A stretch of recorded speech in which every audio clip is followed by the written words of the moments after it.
Try to get his stuff. Some magazines, a nice frame thing for their contest.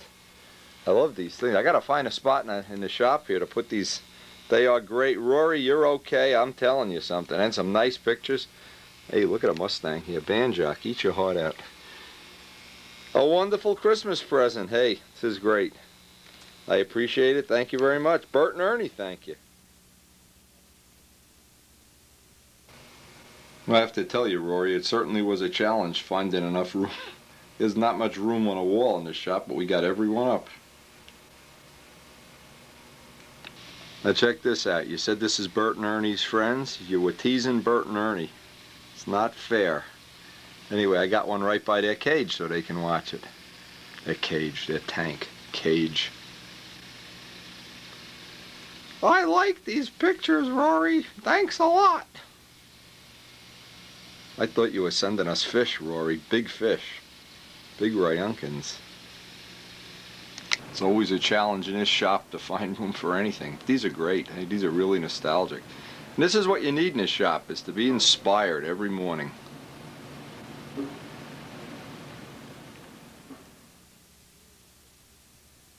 Now, just that, this is one of the things Rory said. This just happens to fit perfect for the Bud McKnight sanding sticks. Just drop right in there. That's a great little tip.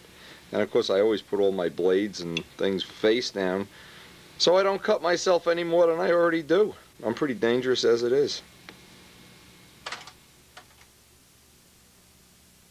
Thanks to Rory. Appreciate it a whole lot. Look for your picture in Stunt News.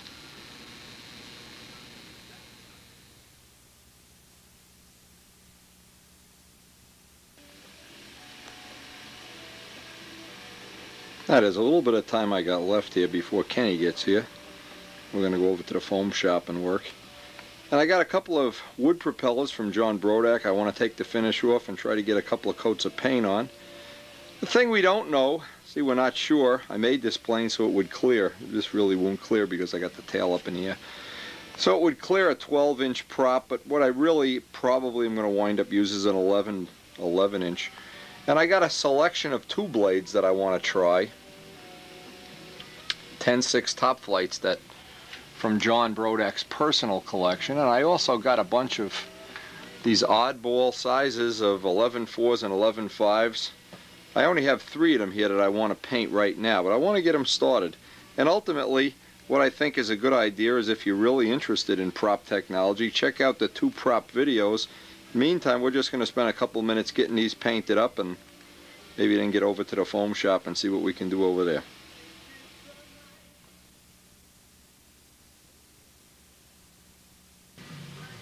Now, these are the only ones I have in stock here, and I have a bunch of these. These I think are going to work real well, especially in hot summer air. If you look down them, you'll notice they have quite a bit of pitch. Because of the elliptical tips, they'll probably have a relatively low engine load. 11.3, I suspect, will be more like a tune pipe prop, although I don't know what the real pitch is here. From looking at this, I'm guessing this looks like a lot more than 3. But maybe it is, maybe it isn't. Again, we'll know more about these. John Brodak sells these props, so maybe he'll be a real good guy and send me a whole selection of everything with 11 inches. 11. What I'd really like to have, John, hey, and I know you're watching, is 11.5 and 11.6. Then I'd like to have a 12.5 and a 12.6 and a 12.4 so I can cut them down to 11. But again, basically I'll get started with these today. This will give me a little start on getting these put together.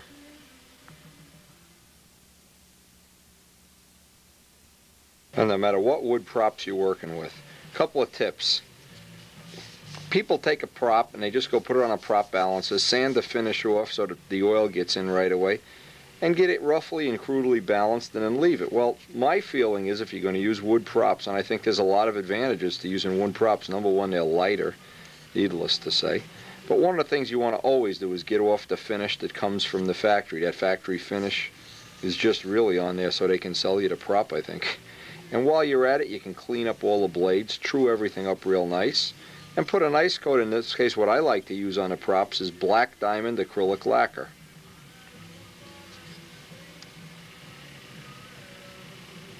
This is the material I always like to paint props with. Put a little bit of Flexol, a little bit of fisheye in here, and about 60% 3608 thinner. A couple of coats right over the raw wood. You don't need any sanding seal or any clear anything. 3 coats if you want a show prop, and you got yourself a really nice, really doable finish. 1 can will paint 1,000 props too. By the way, this is acrylic lacquer, so if you don't add the Flexol, for sure it'll crack. Now just looking at these 2 props, it looks like I try to sight. What I do is I sight down here to get a flat, the back. Let's do one at a time. Sight down here to get a flat surface so both parts disappear at the same time. And walk your eye up. You can see this one really is, they really are low on pitch. But again, we don't know for sure. You can also go by the thickness of the hub. You can see the 4 is just a little bit thicker than the 3. Also another thing, take the price tags off. It's not even funny. I've seen people flying with the price tags on. And the price tag then flies off and the prop's out of balance. Anyway, what I eventually want to have is 1 zinger. I'm guessing we're going to wind up with 11 5s. 11 5s or 11 6s. 4s are really underpitched. 6s are probably a little bit overpitched, but basically you always want to start with a selection. And if you start with, now this prop here just looks like it has some really funky wood grain in it, but you can start with a nice selection in any brand, a 3, a 4, a 5, and a 6. That'll get you really in a ballpark, and we're looking to just try this for a first flight.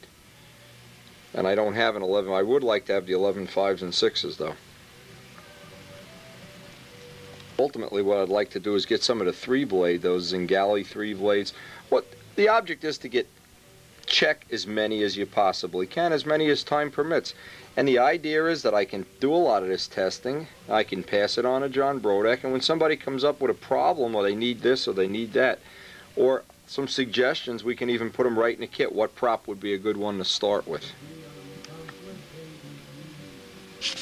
Now you have a couple of choices. One is you can get some paper towels, some acetone, lacquer thinner. Dope retarder works well. And just wipe off the finish, or you can make up a little turkey pan, pour the acetone in, let them soak 5 minutes. Now some of the finishes come right off, some don't. This looks like we're lucky, one of the ones that doesn't come right off. But these are old top flight props. We've got a price on here, 45 cents. What does that tell you? I have a gut feeling we're going to wind up with a little bit bigger than a 10-inch prop, but again, when you're doing prop testing, you got to be willing to pay the price and just do a lot of it, and you'll eventually, even if you do it randomly, you'll figure out. Now, a lot of times after you soften up the finish with some acetone, let it dry a little bit, it just powders right off, in which case that's what seems to be happening here. These guys, the acetone wasn't so good about taking it off, so I'm just going to sand it off. Some of the finishes, like the rev-ups, right off. It depends, I guess, what kind of varnish they use. This is old too, these props are really old. But I want to start with the wood part of the prop. I want to start by balancing the wood part of the prop.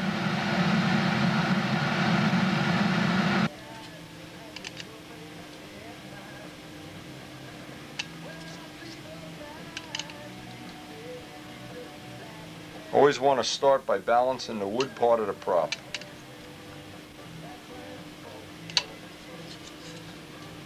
Also, at this point in time, I want to take and just dress off all the edges so I don't have a razor sharp edge where the paint will just start peeling from. Just slightly radius each one of the edges. Now, because this finish was not really softened up enough by the acetone, in fact, you see, I can take my fingernail and scratch it off. I'll use the power sander. I know this will work.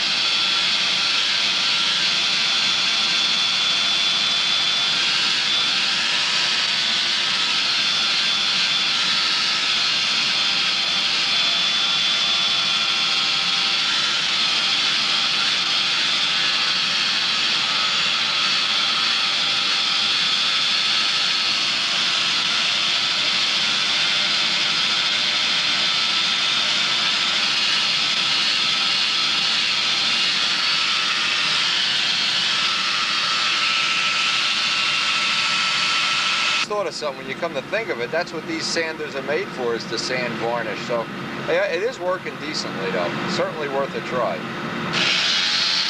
I found you can get a little better action if you press down rather than hold it up in midair.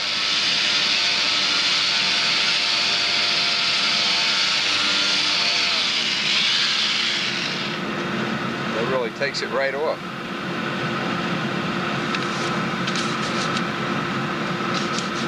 That sander, as we use it more and more, we're finding more and more little things. This certainly is one of them. I want to finish this off with some 320, and then get these all balanced, and maybe even get the paint on here before it's time to go.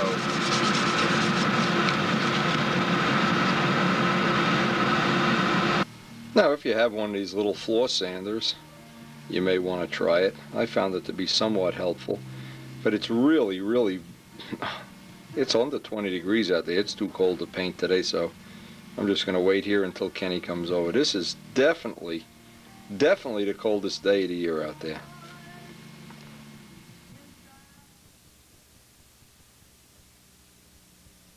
You know, and the reality is there's just no substitute for having a lot of props.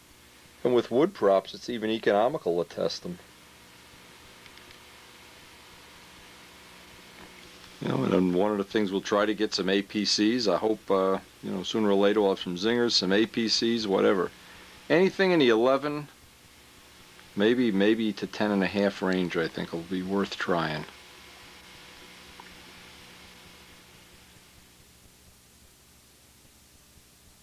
Oh, another thing, if anybody out there has some 12-inch 3-blade carbons and they've nicked the tip up to the point where they're about maybe 10.25 or so, I'd be interested in trying them also. I'd definitely be interested in trying some 3-blades, but this for sure is going to be too big. I know there's no point even trying that, but I just want to have a prop on there when we go to the Stone Forum.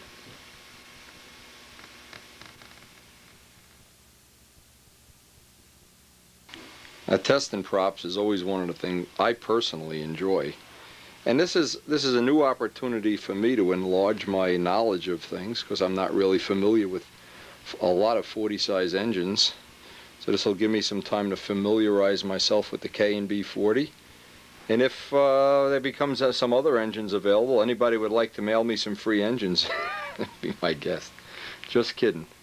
Anyway, this is always an adventure. It's always something that's time consuming, but the bottom line is when you're all done with it and you're finished, you know something that in the beginning you didn't know. And if your heart is in the right place, you'll probably pass it right on so that everybody can enjoy this stuff. You know, and in particular, one of the things I really do enjoy experimenting with, as well as motors, is props.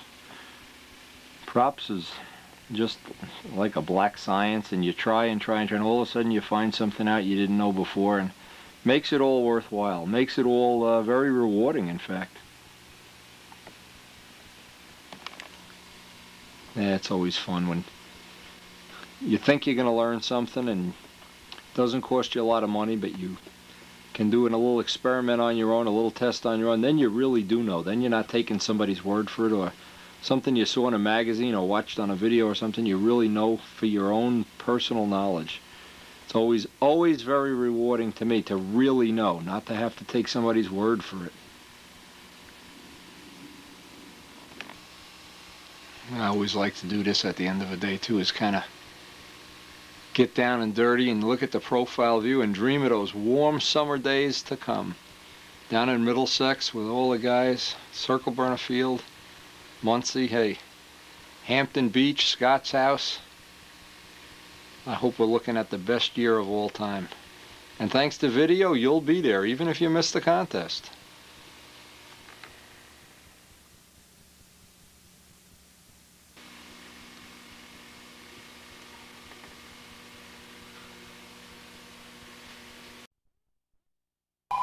Now here's another picture of the construction. Again, what Noel is trying to winship bell crank, winship horns, and he's trying to create a perfectly straight line between the bell crank and the horns, which has some mechanical advantages.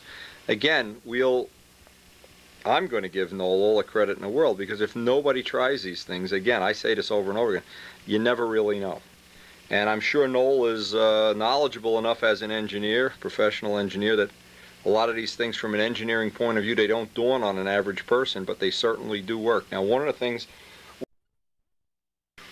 notice how this spark contains the bell crank. The bell crank is much further toward the top of the wing than the bottom. At least that's what he had in the stunt column. And as always, Dan Winship's horns are just beautiful, a work of art. Bell crank, I can't tell from this picture if this is one of his carbon bell cranks, but he did make some carbons, and I know he makes other types. Excellent workmanship from Dan Winship, and of course from Noel. Now this is Noel's fuselage, and this, believe me, this is a good idea. This is something that I don't know if Noel is the first one or if other people have done it. What he's done is, I don't know if I can show this in the pictures. I've got captions. Well, I'm trying to read off the captions. One of the things that he's trying to do here is he made the fuselage from the high, well, let's show it off of this picture. From the high point of the wing forward, he made it with 1/8 inch balsa. From the high point of the wing to the back with 1/16 balsa. Then he's going to join the fuselage halves, instead of cutting out the wing and the bottom, join them this way. And I think by far that's an excellent idea. I have one other thought. If you didn't want to do that, and it's something that I've done on the Seafires and Spitfires and whatever, is I've taken 1/8 inch balsa sides, and then, say from where the flap horn is back, sanded the pieces till it was maybe 3/32 here and then 1/16 in the back, so it had a constant taper. Another thought, but the most important thing, and Noel I'm sure would be the first one to agree, the most important thing of all is to maintain the rigidity. Now notice how many formers are in here, how closely they're spaced. That's what gives you the rigidity. Okay, I'm reading, this is a nice letter that Noel wrote, and I skipped over this before. It says, the control system uses a Delrin bell crank with double ball bearings. I make them myself. I'm using carbon fiber push rods with Rocket City's extra heavy duty ball links. I think I sent you a few. You sure did, Noel, and I think they definitely will work fine. I don't think there'll be a problem with those heavy duty guys. One of the things, keep in mind with anything that you're experimenting with, if it's something totally new, and we're going to be trying something radically new, the thing we're going to be trying in the real near future is making aluminum horns. I don't know how that's going to work. But for sure, you would always do it on your own plane first, and on a test plane, a plane that if it failed in service, you know, you wouldn't lose your winter building season. Fuse is built in 2 halves, split at the high point of the wing. The front half is fairly conventional, 1/8 inch balsa, 1/32 doublers. Well, the only thing different there is I use 16th plywood, but it's personal choice. An unusual feature is the tank compartment, which is a rigid box with no open bay. The tank floor is removable and provides a base for the cowl. The rear half of the fuse is definitely not conventional. The sides, the top, and the bottom are 16th balsa with carbon fiber mat laminated to the inside. Formers are also laminated with carbon fiber. A conventional top and bottom block will be used. Noel, you go through all this trouble, make a mold. Just kidding, Noel. The objective is a fuse which is both rigid, very light, and very stiff. By the way, Noel, if you'd like, and I know Noel watches all these videos, hey, I'd be glad to spot you a molded top block for this if you're interested, and I'll see you at the stunt forum. But only under one condition that you help Mr. Hummel up there build that Valkyrie. I just want to add one paragraph from Noel, and I'm going to put this in the crash repair column. Big letters. Add my name to your list of people who have had traumatic experiences with nitrate dope. And boy, the list is getting longer by the day. I used nitrate for a base on last year's Kestrel with disastrous results.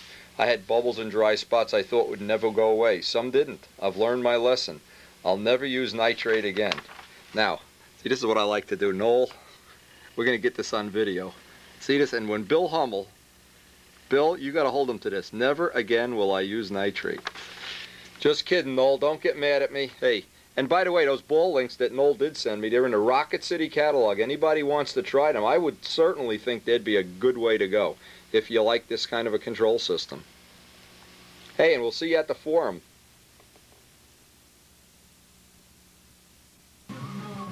Okay, it finally warmed up enough to get some paint on these guys. We're going through some cold weather here. Now, of course, the next thing you want to do, once the paint is dried up, and we won't do it right now, but is check the balance. You've got the wood balanced, and now you want to balance the paint.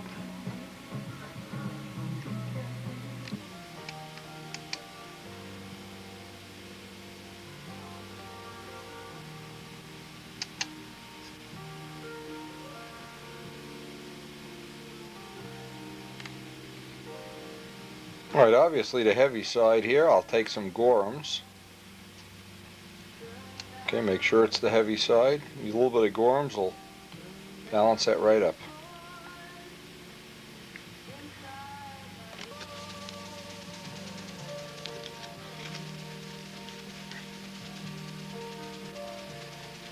And this black diamond really buffs up really quickly.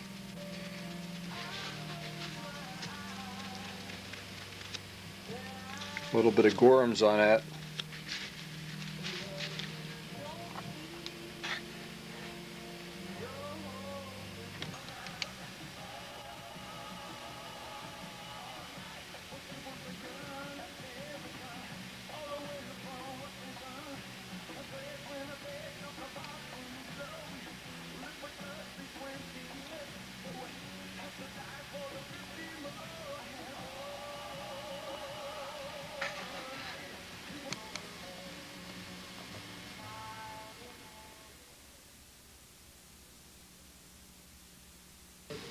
Now I like to store the props after they're buffed a little bit.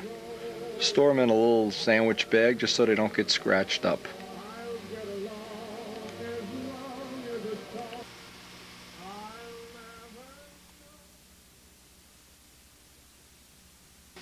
And see what that sandwich bag does, it just protects it a little bit from when this is floating around the toolbox. In fact, these even fit the long way. Should be even better. Anyway, when I put this in a toolbox, I don't wind up getting them all chipped up and beaten up.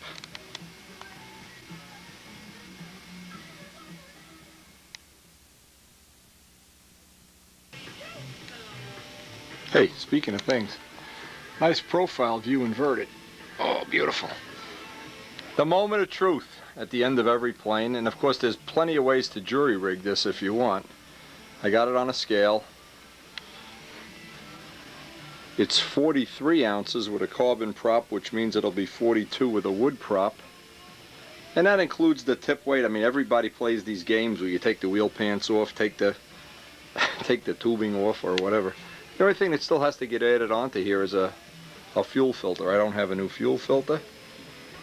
42 ounces, I think we can live with that. I think that's a real nice weight for, well, a plane this size. But most of all, a plane with that thick wing.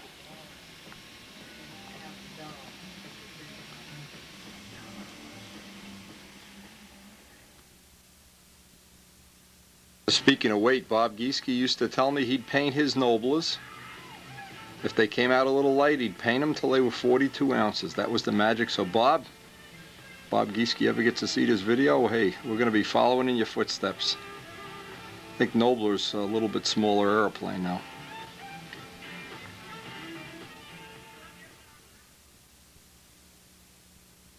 And most of all, I'm thinking of 43 ounces, 42 ounces might be just about right for a K&B 40. Guess we're going to find out.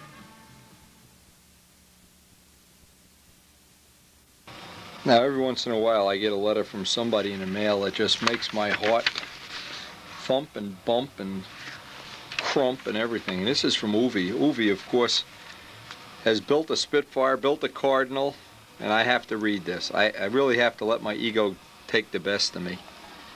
I'll read this. It seems that the Cardinal is conquering Europe. After my Cardinal was shown around, a lot of people got interested. Just your three of them were in the air, and I know that there are a lot more under construction. Everybody who flew it was hooked up to the Cardinal feel. Many have asked for plans. Anyway, I have to tell you, Uwe, you are a top builder, man. I hope we're going to get some pictures soon. A lot of cool stuff in the mail today.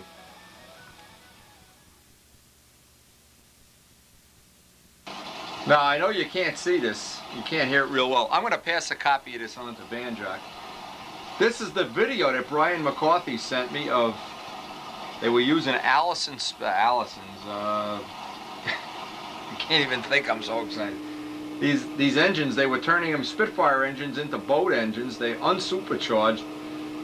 I can't believe they painted them yellow. It's disgusting. But some of the background noise on this, I'm going to tape some of this just so that I have the background noise next time I want to do some Spitfire inspirational stuff. This is unbelievable. They're dyno testing. They're making marine engines out of them is what they're doing, but boy, you listen to it, and the exhaust, the flames are coming right out. I got this from Brian McCarthy. Again, just one of the cool things. Once you get an exchange going with your friends and you're sharing, everybody's in a great mood, everybody's having fun. A lot of things take place other than just the normal, oh, I can fly better than you. You get all these kind of little things going. I never would have seen this. Now, it turns out Brian, I had a boat on Greenwood Lake in 73, 74, 75, and it turns out that Brian, at the same time, had a boat on Greenwood Lake, and we probably went right past each other, and now he's got all kind of, this is all of these are the engines. They're not supercharged, but they're the same engines that are in Spitfires, and they turned them into boat engines. I don't know, I have to watch the whole thing with the sound on again, because all I really like listening to is the sound of these motors. Unbelievable. Banjock, if you don't have some of this music playing when you're putting that Mustang together, oh, except I don't know the British. Why did they paint these things yellow? Can you imagine? I gotta watch this. This is great. Now also in today, check the size of this template in today's mail. By the way, this is nice templating material, Ed. This is from Ed Gallagher, of course. Nice polished templates. He sent this up for Kenny to look at. These wings are cut with, I guess you can see, with one template. There's only one template. Look at these exhausts. I can't tell you, I can't work without the sound on here. You're going to be listening to this over and over. You basically can get the idea of what's going on here. But anyway, we're over at Kenny's shop today. We finished up that sweeper wing. He cut a whole bunch of other wings. Just can get some idea. This is the tube spar. And if you think, I mean, it may sound like, well, what do you need to know about these kind of wings for? Well, being Ken is in the foam business, he wants to know everything. It may be that, and it's so nice. My friend Ed has been more than, I can't thank him enough, more than great. I'll send him a copy of this video, in fact. Listen to this. You can't believe this. Now tell me Banjock isn't excited about this. Anyway, I could sit here and listen to this all day long. Anyway, I'm going to go. When we're over at Kenny's shop the next time, I'll try to get some of this on. I get this. Been listening to that for the last hour. Anyway, he cuts this with one wire, basically. One template, one wire, no bow. Okay, and I'm going to have to go through this. He vacuum bags the wings, and of course sent us a copy of the aerospace video. He's got the servo lead holes in here. I'll have to show this to Kenny.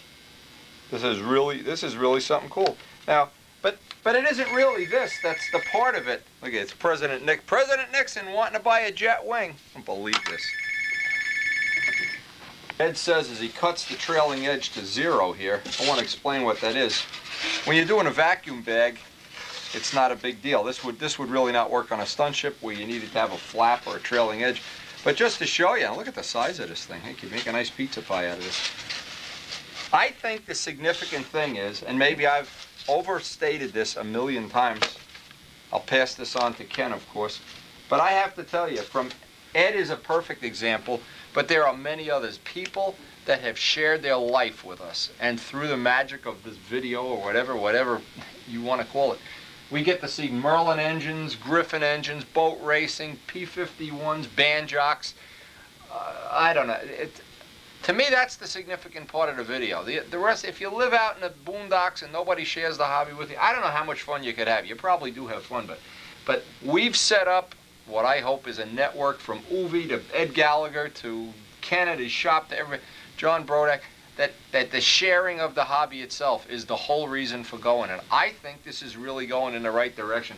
With so many people sending me, I mean, in the last week I could open up a store here with the stuff I'm getting. And maybe the reason is because I give a lot of stuff away. I mean, you know, maybe some people look at that and they're offended by that, or they're somehow thinking, oh, he's playing games or something. But it isn't, believe me. What is nice is having the friends, and we are well on the way to making this the best season of all time in the world of stunt, if we live to tell about it. Now, for anybody that doesn't look at it from a lot of different angles, just to see if there's anything I want to change before I go on to the next step, catch it from behind. Trying to think about the engineering at Bob Martens, Joe Adamusco, everybody has contributed something to this project, and I don't want to skip over a step here in my haste.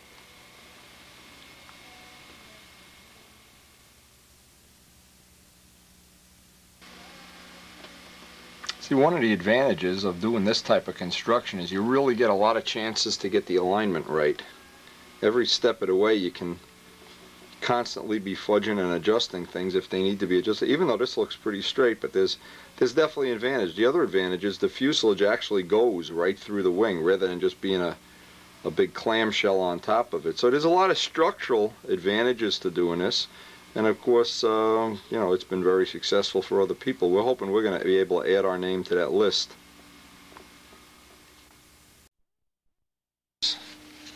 You can see I even had weighed both sides, took the lighter side, of course, for the inside. None of these things are critical, but having a nice set of ribs to start with, Joe Adamusco and Bob Martens, they really did their homework on this. This set of ribs, when I got done with this and I lined them all up, it was about as perfect as I've ever seen a set of ribs that wasn't laser cut. And we always have the choice right now. One of the choices we have is to make another set of these and program them into the laser, so this can be laser cut in the future.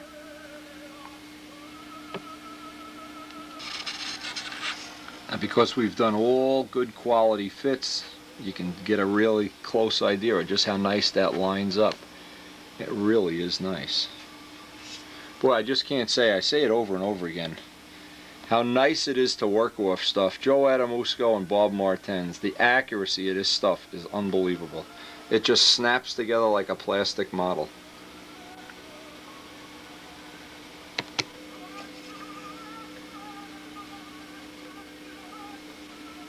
Now I'm going to try to make up a little tool for getting the alignment of the ribs so they're exactly spaced on an I-beam plane. If one rib is off a little bit this way or this way, canted, for an I-beam plane to really look first class, those ribs have to be in perfectly straight in every dimension. I'm going to have to make up a little jig, a little tool to do that.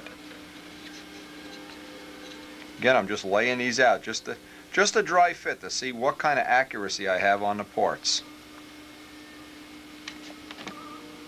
Now, before I go any further, I can see one of the problems I'm going to run into is this is free floating on a table. So I want to make up a bunch of little balsa triangles just to kind of confine this in position. However I want to do this, I want to just have them tack glued to the table for alignment fixtures. Now I'm just using up some what amounts to be scrap balsa, and these are not critical things, just little triangles for alignment. Make up a couple, oh, maybe 2 dozen of them. You'd like them to be, oh, these labels, or whoever had these labels, they ought to be shot. Anyway, once you have one, you can trace it back to back. You want to make up enough that when I'm doing my alignment, I can just keep tack gluing these all over the place without a problem.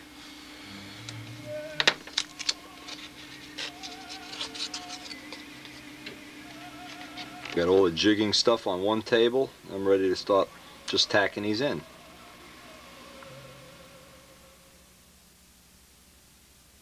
Now, needless to say, there's a lot of good fuselage jigs on the market. I think one of the best ones is the one that Bob Hunt's dad makes. But if you're not in the market for a fuse jig and you want to do this with scrap wood, it's probably going to work out well for you. And I just tack glue these down. Again, there's more than one way to build a wing, more than one way to build a body, more than one way to do anything. And this is a real low-cost way, and it'll work well for you.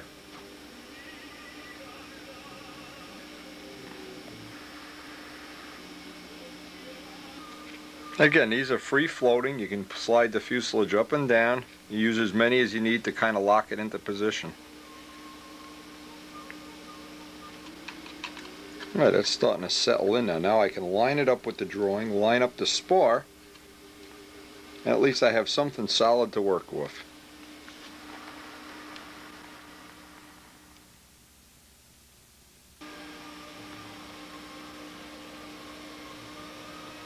You can even use one at the end to keep a support back there. The next thing I want to do, I just want to slide the ribs on one by one and get a dry fit on that part of the construction.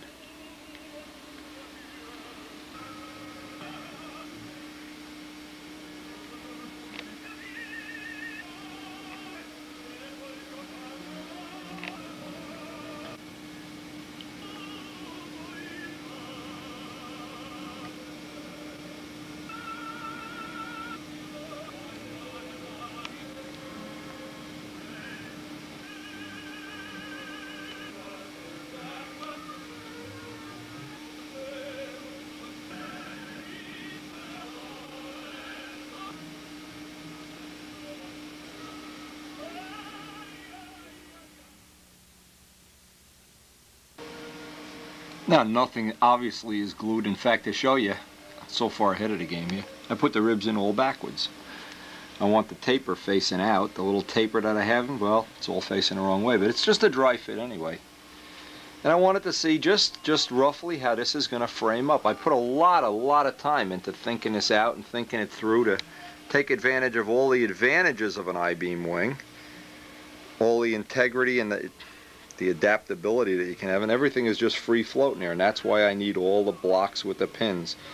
Now I want to, having put one wing together, I can see this is going to go together relatively easy once it's actually commitment to build time, but it's always nice to do a dry fit.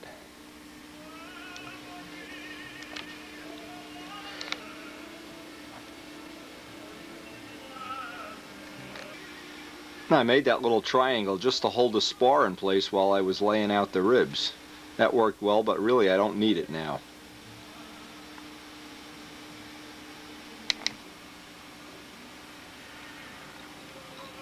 Now just to do my dry fitting, I laid out a can of acetone so that the spar wouldn't tend to slide this way when I lay out the ribs on this side. Again, this is just a dry fit. I want to see if everything's going to kind of lay out and tack out the way I want it to before I jack everything up with the pin blocks. And obviously I'm not going to get a chance to do that tonight. I got 2 sessions of work in today, but all of it was with the hope of getting these dry fit joints just the way I wanted them. And this is time, to me it's time well spent. When this starts to all frame up, it'll really probably only take 1 day to frame the whole thing out, or 2 days. And knowing that all of these parts fit and everything lays out is so important before you even start that.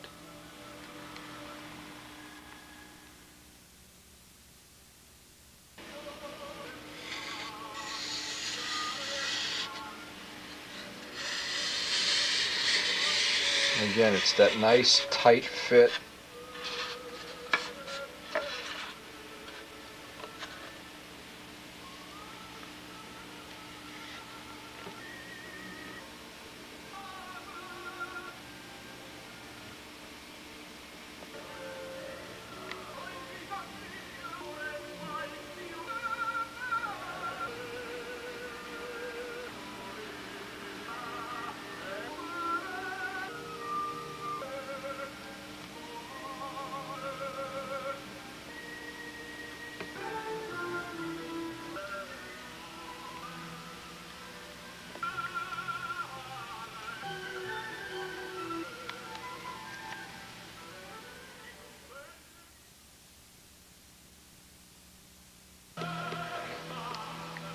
Possibly the most complex plane ever built. Oh, President Nixon even wants to see it in ribs.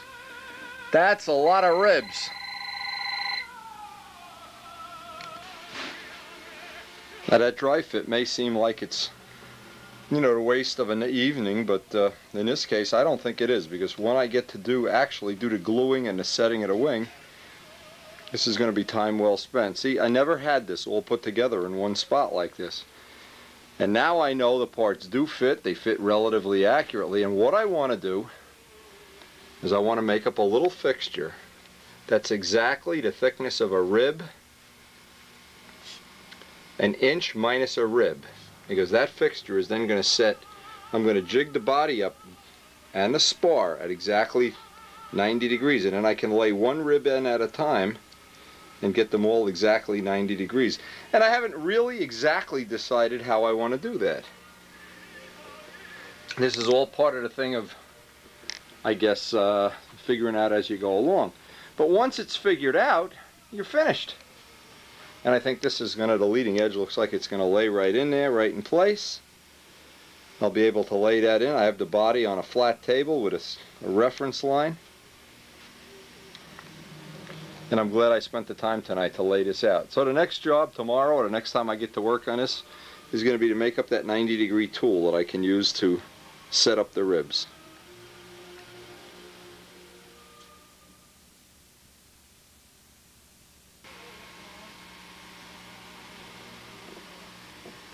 That is a lot of ribs. And when the light is shining off all of those ribs and off the roundels and off the invasion stripes or off the whatever.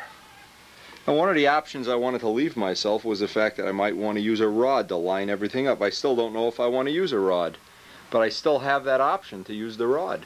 In fact, looking at how this laid out, I think I'll take advantage of the fact that I have that hole for the rod to do the alignment on. Again, a lot of nice little choices. And I have a center line on one side of every rib. I can reference off of that down to the table. And it's having these choices and having these options that makes this what I hope. Keep in mind, I want this to be as light as it can be, as strong and as accurate, all at the same time. And I want to be hopefully looking at maybe the next 10 years of looking at this, 9, 10 years, not just one season and out. This is a big investment. This may be, for the age I am, it may last me for the rest of my life. A lot of things may last the rest of my life. Now you can look through the tubing. You can see this is a stainless steel rod. I got this from Joe Adamusco. And I want to pull this whole wing apart and try laying it out again with the tube in place, just to see if that's going to be one of the options I want to use. Again, the only way I'm going to know this is to just do it. Just do these dry fits. Because once I come up with the technique I want, when I actually go to do it, I want to be sure I'm not going to want to turn around and go back to Grandma's through the back door or something.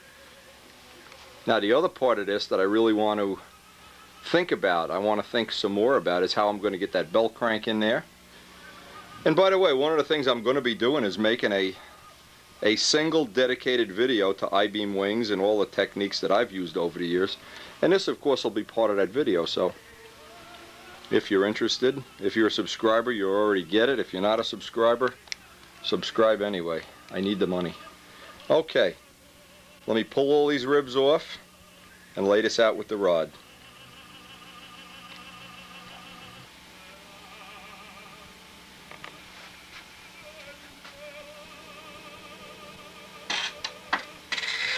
Now I'm going to have to make end blocks and a center block to hold this rod up in position.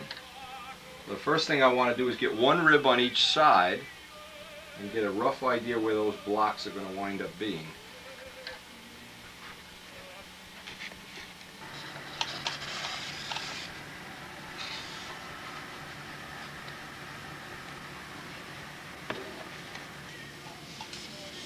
Now see, by doing this method, it's similar to using a two-rod method, only the I-beam, the carbon beam, is the front. Actually, it's doing the job of the front rod. And of course that helps hold everything in alignment a lot nicer. I have to admit, I am happy thinking about this. Will add a lot of integrity to the wing as I build it. And actually, this is what's nice about doing this. As you go along, you can, well, the reality is this is how they build real airplanes, is as they build them, they come up with tooling and ways of doing it. This looks like it's going to really give me some good integrity here. This really looks like it's going to be just what I want. Now, because this is a nice tight fit on the rod, the ribs aren't all flopping around the way they were before. How nice this is, and when you're all done you can just take the rod out. Now the only thing this limits me to is I can't put the bell crank in until a wing is framed if I use this method. That's the only limiting factor here, is the bell crank.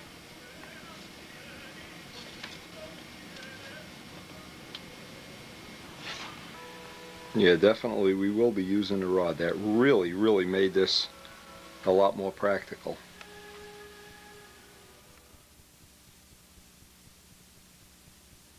Now we even have the chance here to put the ribs on with all the notches facing the right way. In other words, that little angle cut in the front, trying to get them all lined up the right way. Much better this way, much better. And that's how all of these things seem to evolve. And that's the beauty of it, is once one person does this and figures this system out, you can check out the video and run out and do something like this without having to do all this figuring out.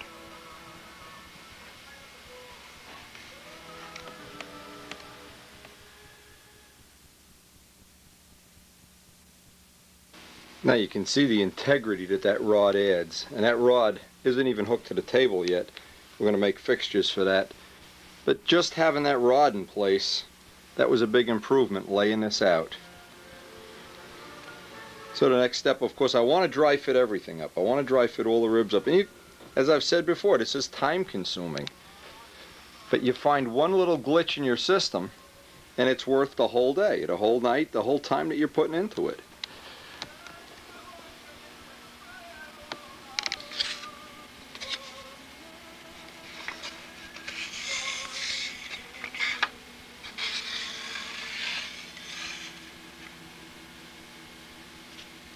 I'm checking each one to make sure I have the angle, even though we're not going to glue this. We're not even close to gluing it. Still have to make up some more fixtures.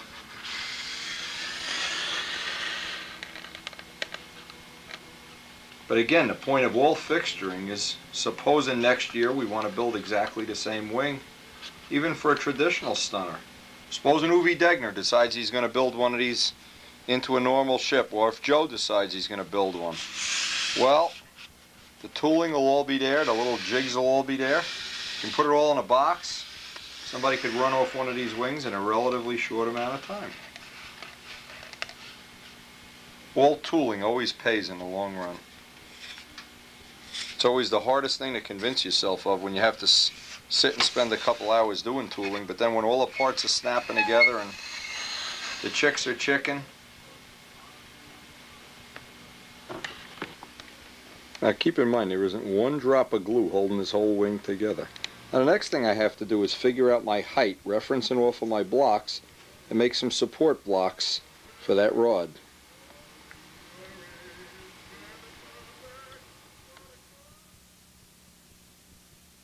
I have my support blocks, and what I want to do, of course I want the center line to run right through the tube. So what I'm going to do is get a little half moon piece cut in here, do that with a Dremel tool, hand finish it by hand.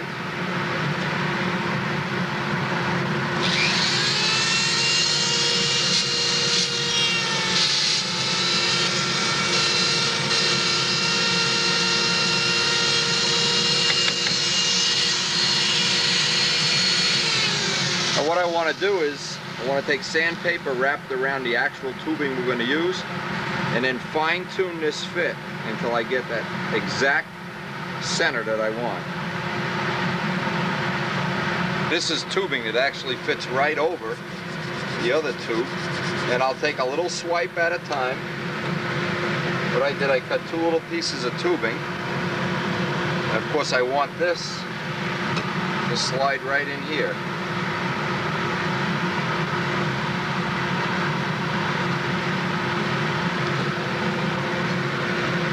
Now if I go a little too far, I can just shim it, or just hold it in place and let the glue set.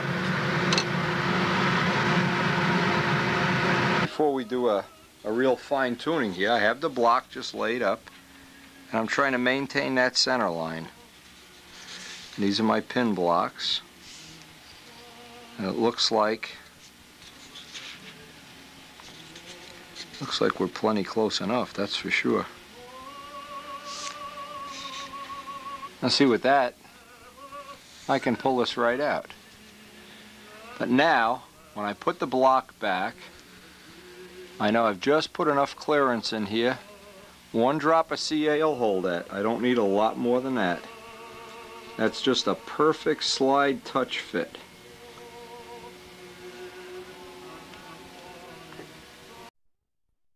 Glued in place.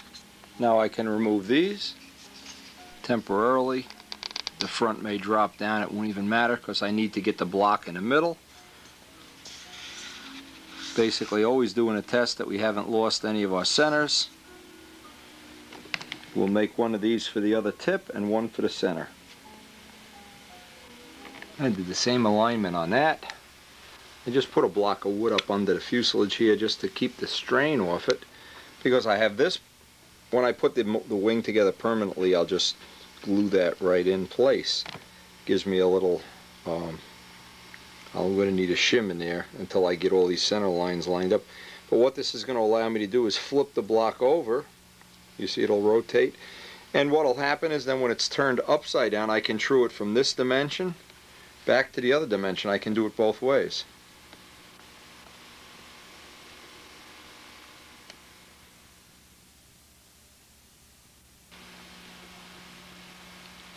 Now I'm glad we got all this dry fitting done today.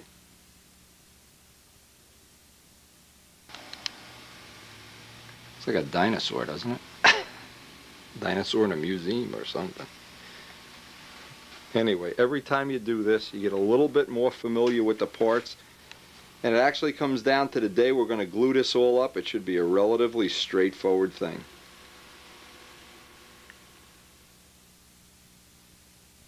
Now I can see without even looking at it, I'm off on this one. So I'm going to need to shim this up with some shims of balsa wood. I know the back piece where the rod is perfect. So I just need to shim one side of this up, and that'll automatically true up the back because I'm rotating on the rod now. All my dimensions are going to come off the rod. You can see I need roughly a 1/16 of an inch shim. Now I can just add as many shims as I need here until I get this dimension. That looks like it's too much. Oops. A little bit, so I'll take one of the 16ths out, three 1/16ths, and make one out of 32nd wood. Now once I know how many shims I need toward the back, I'll just glue them all together, and this will make for one nice neat shim. I can trim it all off.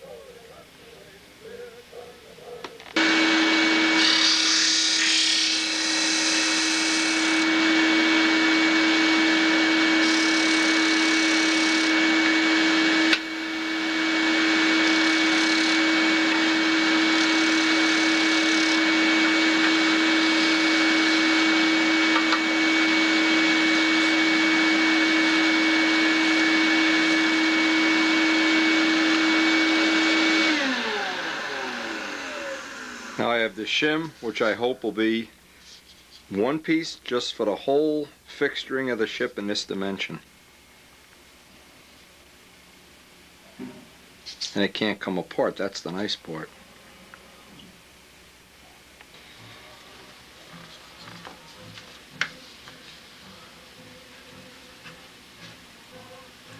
And then we use the pin spotter to see that we're perfectly level.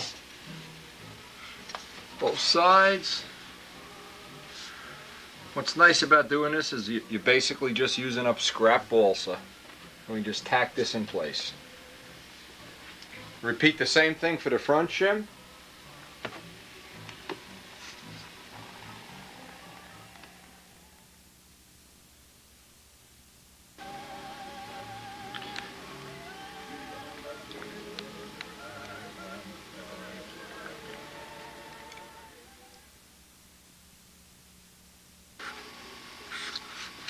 Now I do a walk around here. Make sure I have that center line everywhere I go. And then I'm going to pull this apart. As I just pull the ribs away now. I want to be sure I have this in every dimension. Now the next step, and it's probably going to be the last thing I'm going to be able to do today, is to take the whole thing apart,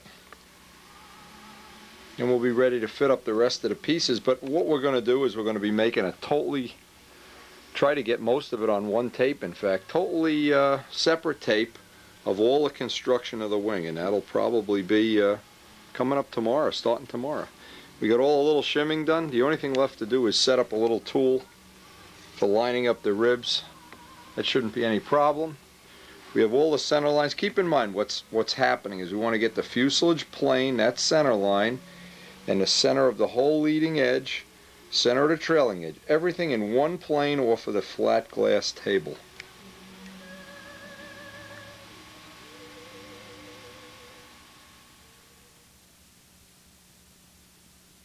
Now see, when I took these off, I slid them all off in one pile, and you can see I've got a couple.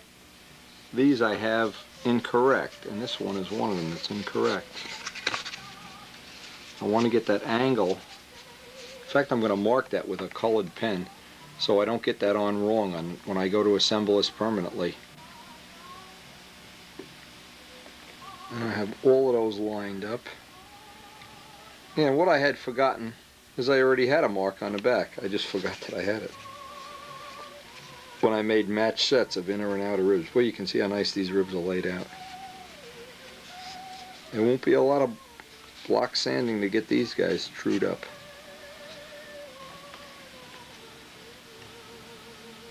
Put a little extra, little line on there, just that'll get sanded off for my own reference.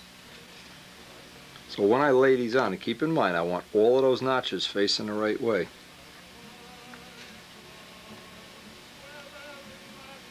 Now the nice thing about this when you're all done, and really a nice way to confine the rod. I want to be gentle about taking these off now. I want to go ripping them right off.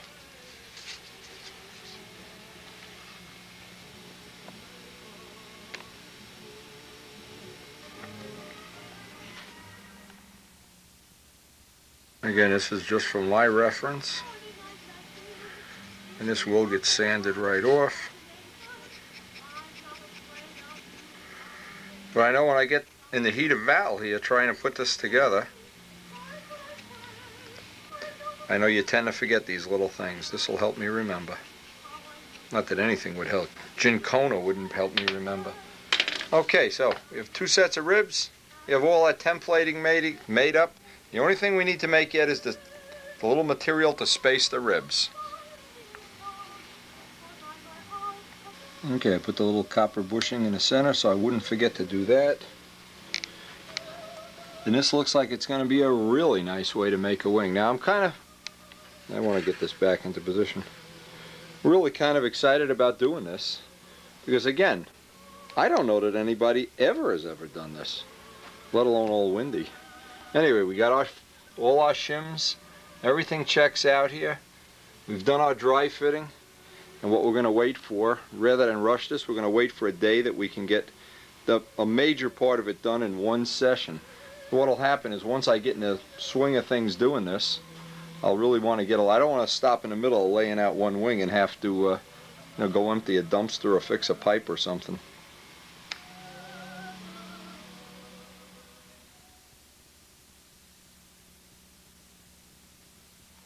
And again, I hope you got some good ideas on the tape. You see, ideas like this is a building block. Once you learn this technique, you can use it. You can use other ways.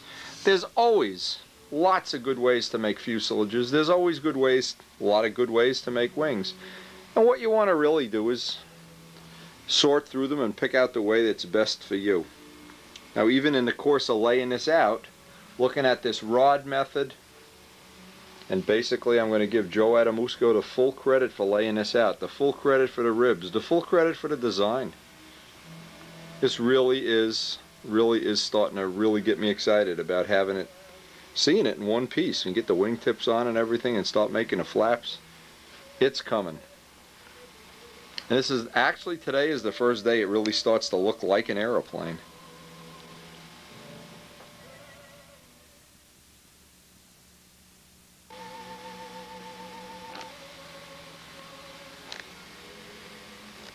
And all this long preparation of making a kit and making parts, getting parts that interchange and fit, and then one day comes along and they all start to go together to become a real airplane, to become a Spitfire,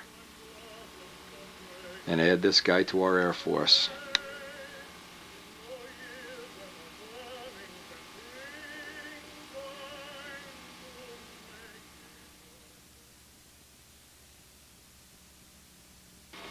And boy, when they're together and they're finished and they're sitting in your rack ready to go flying, it's a feeling it's hard to describe.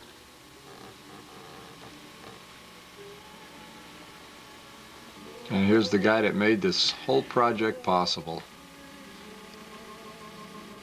And we really look forward to the flying season's coming, Middlesex is coming. And boy, there's nothing like having a bunch of these Spitfires out on a runway. Nice, warm, breezy day, and not having to be back home to do any maintenance on the house. It's a wonderful feeling. Joe, thanks for all your help. This is really starting to shape up.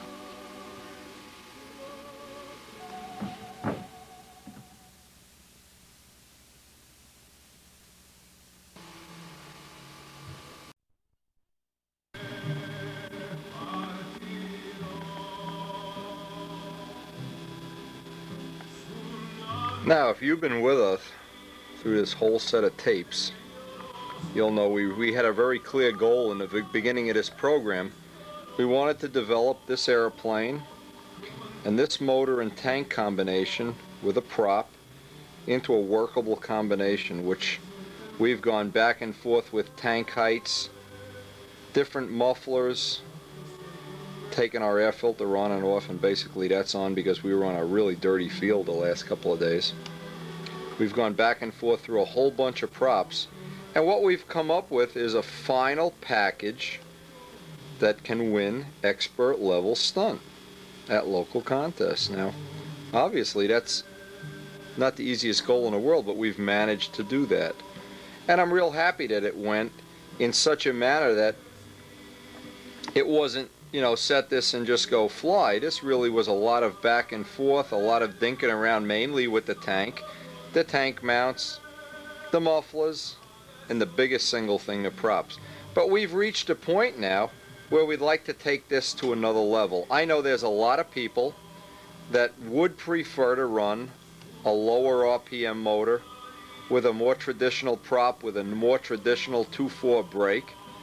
And because John Brodak is now a distributor for Double Star Motors, we're going to be getting from him in the next day or so a Double Star 40. I've asked Midgley to send me his too so that I'd have a spare motor and parts. And the object is to have two packages. This will ultimately be the very low cost, very easy to set up, I guess what we would call the beginner package, low end, low cost, low budget, whatever you want to call it. The Double Star motor sells for quite a bit more money, but we'd also like to develop a package with a prop and a tank and a setup and a shim that's a little bit more competition oriented and less sport flyer oriented. And so with that in mind, I want to do a little storyboard on what we're trying to accomplish and what the reason is that we think it'll work real well.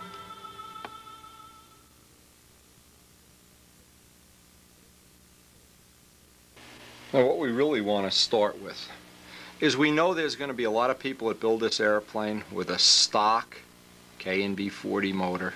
That's a very inexpensive motor, and you can see from the video we started with trying to run low pitch props, high pitch props, and everything in between. Basically, these are the things that we've found that work, as well as you can expect this economical of a package to work. And I think it's an excellent, this motor combination is an excellent package with a few little tricks. The tank shim, the tank and the shim as a unit. The tank, if we were to look at the motor and referencing off the glow plug, let's say the spinner of the plane is here, we wound up with the tank itself, the center line of the tank, is about 1/4 of an inch above. And believe me, we went back and forth many times to try to establish that. One of the things that made it really a doable thing was the fact that we had those adjustable tank mounts. Now, keep in mind what this is. This is a stock motor. This is a stock tank. These are off-the-shelf parts. Let's call this the off-the-shelf.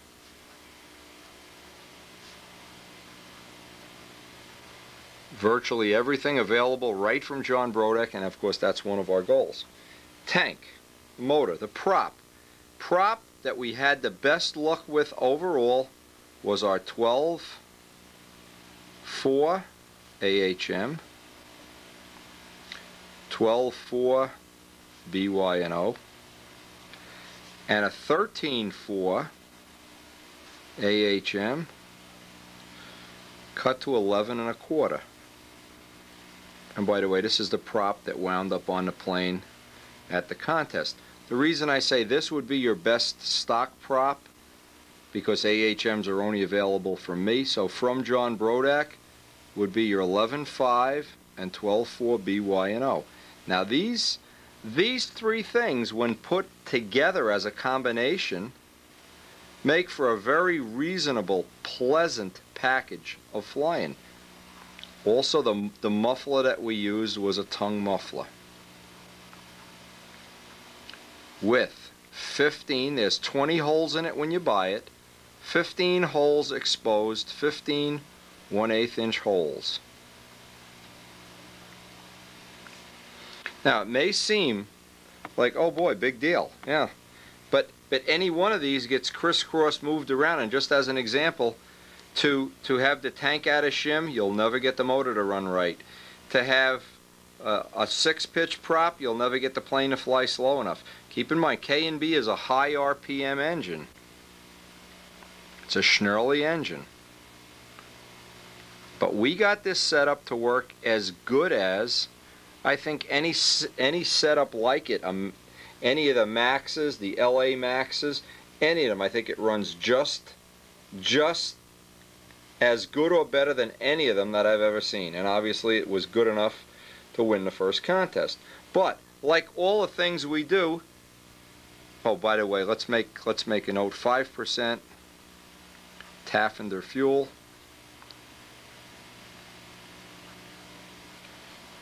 And by the way, at the end of all our testing, we wound up with a 4-ounce tank. 4 ounces being the amount it took to do the stun pattern. And it may seem insignificant until it's your turn to go through this. Now, the other people that are building a plane, of which the Midgley brothers are one of them, Dave and Woody, is to have this. It's an off-the-shelf, set it up right off of this little chart, fly the plane, and you'll be getting some pretty reasonable runs and flights right off the get-go. This is off-the-shelf stuff. There's no rework stuff here at all. What's going to happen in the future, and I want to emphasize, in the future, when time permits, we're going to try to get a modified K&B for our testing. Tom Hampshire has agreed to come by and try some of his magic tricks on it. Again, a modified motor is another package. We're not into that right now. Right now we're developing a whole nother thing. We also have a non-stock Midgley tank coming.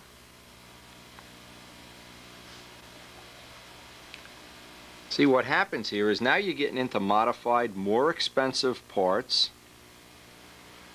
maybe more leaning toward contest flyer instead of sport flyer, where I originally wanted this to stay, the beginning of the program, to be off-the-shelf stock parts that would appeal to either very aggressive sport flyers or the low-end competition flyers, not the all-out dedicate your life to the world of stunt flyers. We haven't tested Randy Holcroft's muffler yet. He hasn't gotten it to us yet. But believe me, as far as props go, you can use modified $45 props. There's more to be had As time goes by, we'll be doing more, and I'm sure we'll get more samples from John Brodak. Fuel, I would be settling in on PA fuel right here and not be getting too cute about it. That's the best fuel I've ever used, and that's the only fuel I use. But we've reached that point, and we're at that magic point where this setup, for right now, we're going to be taking it out of the plane as a unit, as a setup, and we're going to wait to get our double star. And let me explain the reason, what I hope to accomplish with the double star. And keep in mind the double stars are available right from John Brodak. Okay, the advantage, or the thing that we're trying to maximize here, is the motor itself is lighter. Now when I say lighter, what I really mean is if we were to draw out the profile of the plane, what I know is a significant, boy, that's a great plane. What I know is significant is not only that it's nose weight, but it's weight that's above the center of the wing. So by reducing this weight above the center of the wing, two things are going to change. The vertical CG will be more in line with the wing and probably minimize the effect of using a trim tab, which is what I hope. And then I also can fine-tune with either props or nose weights as necessary. But the package of having a lighter motor above the wing center line, and possibly more of the muffler or a tube muffler, or the muffler, I don't even know if a muffler comes with those engines. But what I'm trying to accomplish most of all is get some of the weight off the nose and down, back and down, and I think this is one of the significant things. Now keep in mind, double star motor is basically twice the price of a K&B 40, and for that extra money, what you're really buying is a lighter crankcase. You're also buying a low RPM motor. A loop motor, loop scavenge motor, typically runs a lower RPM, typically has a different power band. It doesn't have the tendencies to make more and more power as the flight goes on and possibly get lean and go lean at the end of the flight. Something that's known in the stunt world as the Schnurley two-step, which a lot of Maxes are prone to do.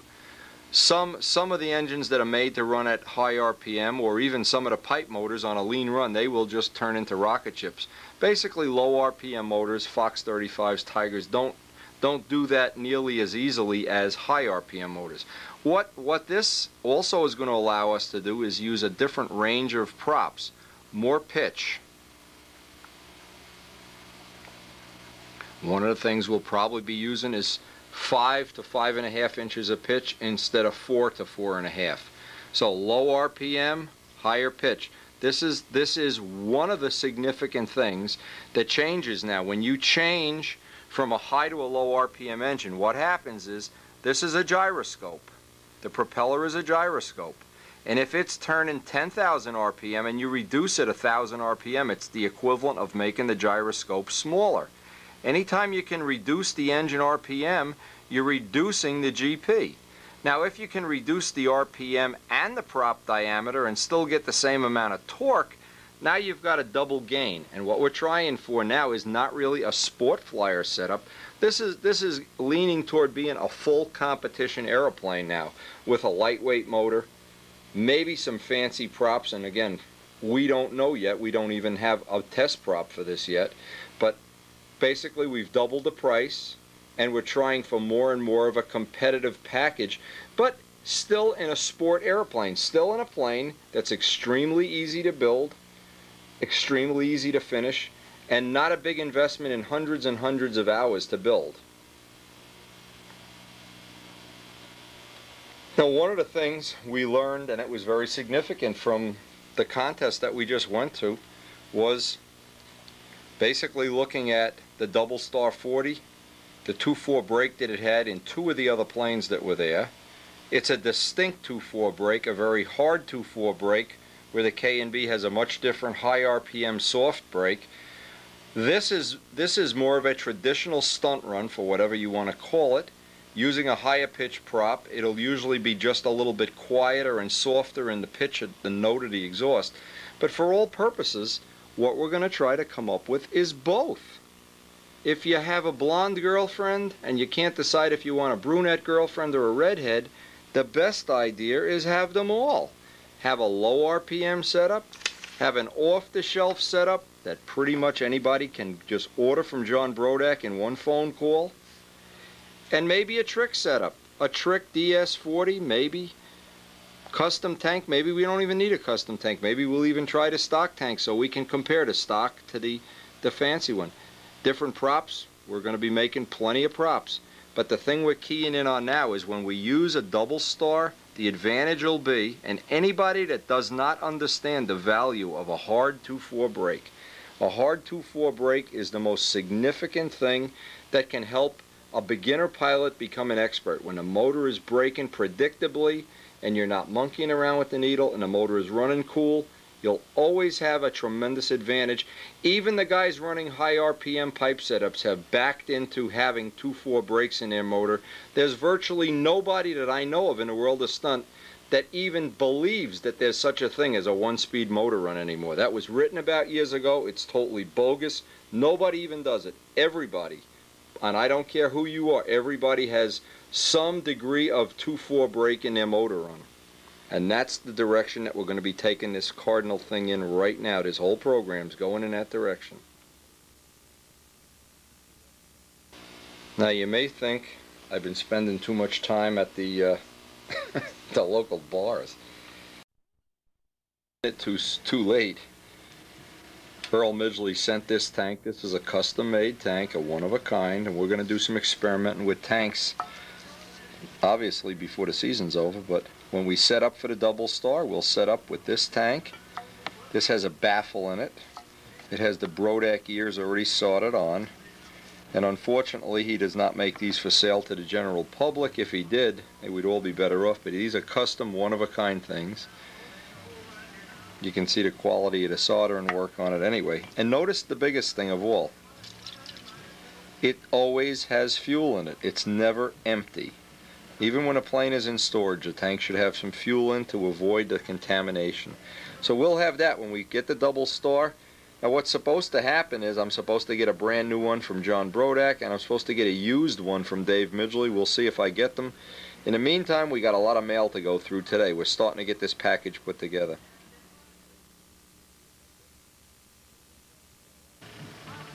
Now this is from Gary Lutz in Maryland. Gary is doing something that I consider to be a real nice thing in the world of stunt.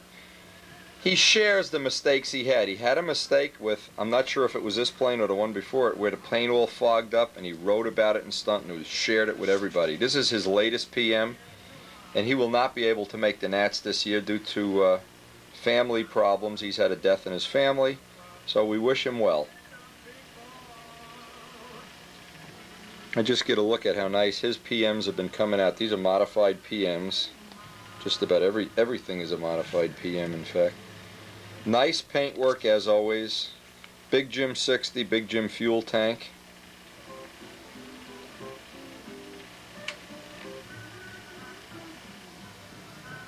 Again, Gary's working. If you've seen the Nats videos from last year, you know Gary had an unfortunate accident. He was in contention for the concourse, that's for sure.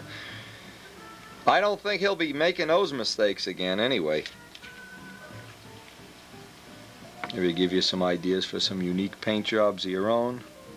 Kind of looks like a little bit like a Steve Busso. He was the one that started putting checkerboards down the middle of the wing like that. And pretty much everybody's been doing that lately, except Windy. Anyway, really nice plane. Nice paint work. Now another thing, even though Gary will not be able to make the Nats and he will be taking care of some family business, he says he's definitely coming out to Brodak's. Definitely will be joining us at the Brodak fly-in. This is Gary's daughter, Jana. Gary, I appreciate it. Thanks a whole lot for the photos. We'll be sharing them with Stunt News. Cute daughter. I just got to show this note up on the screen. Hello, Wendy. Just a few pictures. Help keep my interest up. Please tell Jim Borelli I have a 20-point lawn. Now, Jim Borelli, of course, is by far has the nicest lawn, and we're going to be going out to see him Saturday, so we'll try to get a look at what he's been building and what he's been doing. 20-point lawn, all right. Yeah, this set of photos is from Larry. He said George Aldrich brought back to life his Vico 35, obviously did a rework on it. And like all of Larry's planes, they are just beautifully finished. By the way, nice little idea. Notice how he has the adjustable trim tab out on the end of the wing. Now I'm going to send Larry out a tape of what we've been doing here with the profile meat. I know Larry likes profiles. He's built quite a few of them. And they are exquisite. Now the paintwork, just exquisite. Larry, by the way, good friend for a long time. He's looked at a lot of my videos and thanked me one time for the Lona videos by recording a whole bunch of movies for me about the Battle of Britain and etc., etc. Okay, this one has this Prowler has an OS 40, a Tom Dixon 40, 38 ounces. Nice Prowler. Has the Bob Hunt type of paint job, Genesis type of paint job. And as always, neat as a pin paintwork, very typical of Larry.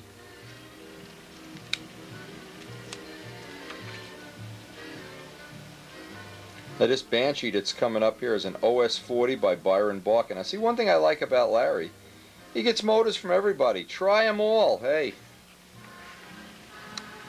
Look, he's got the little adjustable trim tab again. Notice the nice, neat lettering, paintwork. Anyway, by the way, that is a great way to do things. And that's, by the way, one of the things we're going to be doing on this video with the Brodak Cardinal is try several different motors and make your own decision. Hey, thank you very much, Larry, and we will be sending you out some video. Hey, nothing better than sharing a hobby.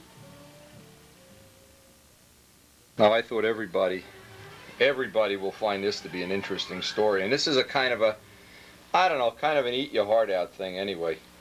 Chet, there's very few people in the world that have their own flying field except John Brodak, and who the heck knows, I sure don't. Anyway, check this out. This is Dan Fuller in Opelika, Alabama. Now Dan has been real helpful to me. He sent me catalogs, pictures. He's been a good friend and a good customer for a long time. And he finally said, hey, let's quit yapping and let's get a flying field built. So check this out. I want to show you this. And I thought this was just priceless. Now this is his house. Obviously one of the things when you live outside the New York area, land is relatively inexpensive. A piece of land to make a flying field in our area would probably be, well, like just so out of control. I don't know that anybody could really even afford. This looks like a duplicate picture. But anyway, look at some of the things that he's had to do to get this online, and you can kind of see it coming together. Now I remember when somebody else, sent me some pictures they were making a flying field, and when they started out they said, geez, it took a lot longer and it was a lot more work than I originally thought it was. Well, it is. There's a reason for it. And you can see what he's done. He's had to grade. Now in this picture, you can see that he's starting to do a grade up on this side. He's starting to build this up with the bulldozer. I'm telling you, anybody out there, if you ever hit the lottery and you want to share it with me, you buy the land and I'll buy the bulldozer and we'll make one of these. I mean, is this ever nice? Now check this out. You can see here, I guess it's kind of like a clubhouse, or this is the back of the property, how it's graded down and leveled. Obviously a job for, you know, Mr. Bulldozer operator. I think even Tom Morris would be impressed with this. Let's move this picture over so you can see the grading. But hey, Dan, congratulations. It's a labor of love. It's like building a Spitfire. It's really something special. Thanks a lot for sharing that with us.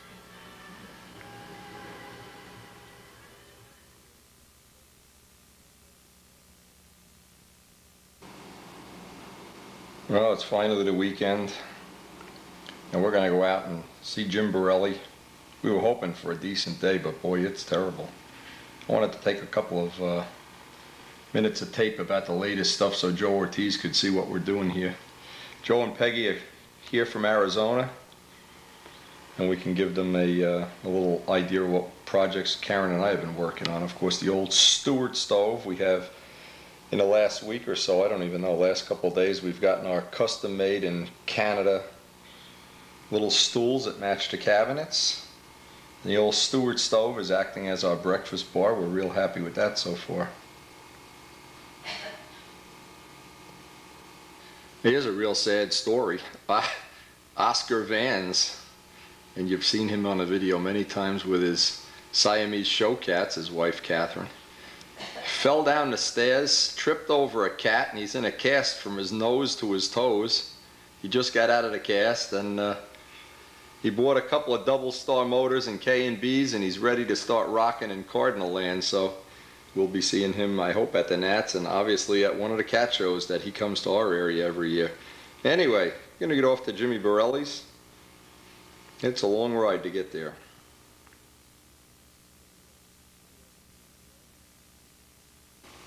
And these are the two latest additions to our little world of crafts, our little glass table. The Stewart stove is finished. Oh man. And it is a miserable day to be driving out to Borelli's. 2 hours of fight in the rain, I'm sure. But anyway, these projects took longer than we thought they would, like everything else, but once they're done, then you look back and laugh.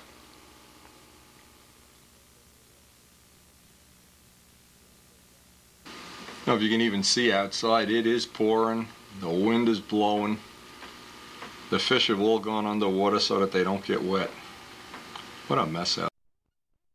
Now every year before the flying season starts, and we really probably are about 2 weeks away from having a real flying season, I like to go over all of the airplanes. In fact, I'll probably get to do 1 or 2 of them today. Go over them with final shine. Some of the things I believe a lot of people leave out of their maintenance program, and it makes for a real pain in the neck, is they don't have fuel in the tank over the winter, if there's a winter where you live. In our case, there's been fuel in these tanks for 7-8 months, so we're going to go out in the driveway, run that fuel out before we actually go to the field with the plane. And the reason is you don't want to get to the field and hey, the first flight you got this really good air and you know that fuel is old, all the propylene oxide's out of it, and you get a funny run. Then the second run you get too lean or rich of a needle valve set. And what I also like to do is by going over the whole plane with final shine, it really puts a nice protective coat on, number one. Things, if you have this idea in mind, if you're like I am, your time at the field is really limited. And you don't want to waste an hour of field time, especially if the air is good.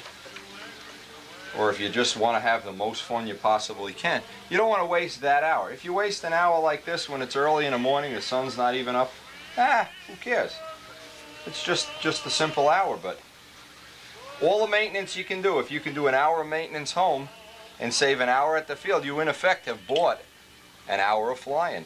And it's so critical. So many people let that little lesson slip right by them. They get to the field and they're cutting lines and changing things and looking for prop nuts, and if you can do as much of that at home, my feeling is when you get to the field you should be flying and testing. Should be no maintenance at all at the field. Everything that you possibly could do at home, do at home. Anything when you get to the field, especially if the air is good. Today, but I like to make a little list in my mind, so if there's anything I need to get from a hobby shop or make down at the machine shop, one of the things I can see that even if the holes line up, and Midgley has already, let me take the needle out of that. Midgley has already told me that he tried to drop his in and it needed a long extension shaft. Let me just show you what some of the choices we have here, even though this is not a cut and dry thing. We want to be able to, as one of the final things, be able to interchange motors right at the field. That's one of the priority things of this. I want to have 2 choices, obviously, that all interchange with the fuel tank. Now, even if I line up the bolt holes, and the bolt holes I can elongate or make adapter plates, one of the things is I need an extension. The crankshaft is shorter. Now, one of the choices, of course, you could just, if you didn't want to go back and redo this, you could go zona saw and sort of front inch off the plane, 3/4 of an inch. But I also have these, and I don't know which one of these. You got the double star 60 that we had in the planes last year, the same one? That's right. All right. Yeah, I got the double star 40 already. I just haven't retrofitted to the little Cardinal. What prop are you starting with? 14.5?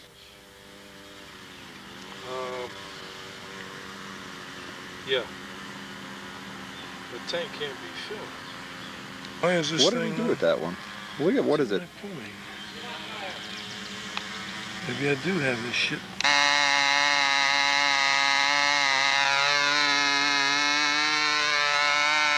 Now what Joe has done is he's got a little problem with the tank vents here. He's got to resolve at home, but we had a little makeshift way of getting through the day here. This is a brand new tank, and of course we want to make sure it's run a couple times on the ground without a problem. Tank vent tubing. Joe's been so busy at work he didn't have time to bench run it. Just to make you feel good, I had the same, almost the same thing with Strega. I had so much oil in the tank I didn't want to really even fly it the first flight. But looks like we're back in action, I hope. It's starting to get really hot too.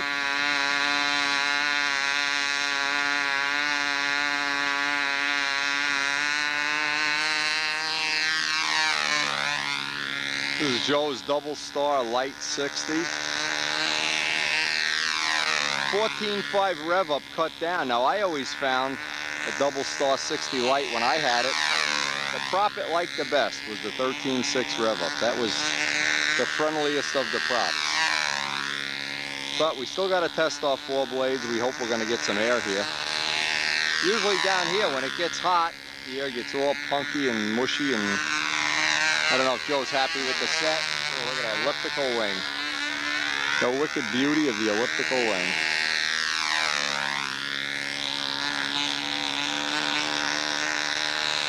And maybe that's a good point to make. Anytime, you know, I wanted to take Strega and run it in the driveway, but didn't get a chance, so running it on the ground here once, right away, you find out the problems.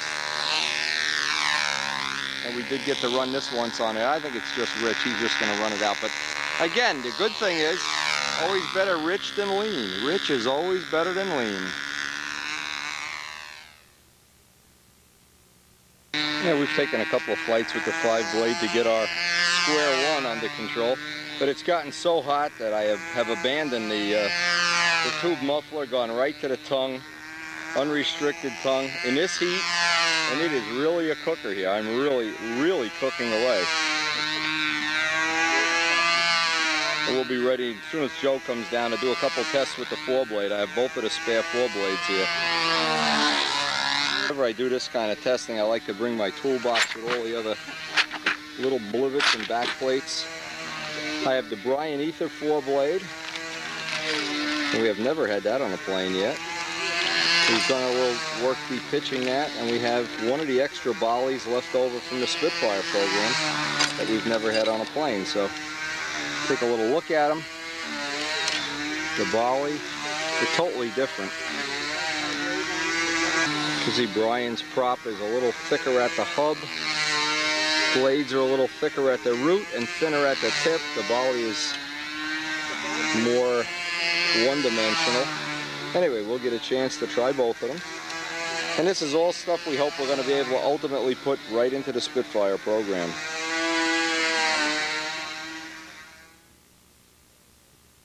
Long lost and forgotten, Marty Chicola. He's back. He's back. I caught him stealing one of my 4-bladed props. Look at this guy. They fit right in your pocket. So convenient, huh? Joe's out there getting another flight on the old Stuntress. Turned out to be, the word for the day is hot. Good day to do prop testing. And Marty's got a plane that we haven't seen on video in about 10 years. When I first started shooting video, this was one of the first planes, 10, 11 years ago, I took some flights of him. A couple of tips for dealing with hot weather. 13.6, don't even fool with the other props. The muffler, this is the one that, I guess the one that's made for this motor. We're going to open up the exhaust holes just a little bit. You can do that with a reamer. You can do that with, I guess the easiest way is if we had a drill. That's right, drill press. But an X-Acto knife. That's soft aluminum. You can cut that with an X-Acto knife. And we got to do a tank shim, and hopefully then we'll be ready to start doing some high competitive flying here. Very competitive. Alright, we're going to start with the volley, try to get a couple of flights on this while the air is at its maximum heat of the day. Could be picking cotton out here.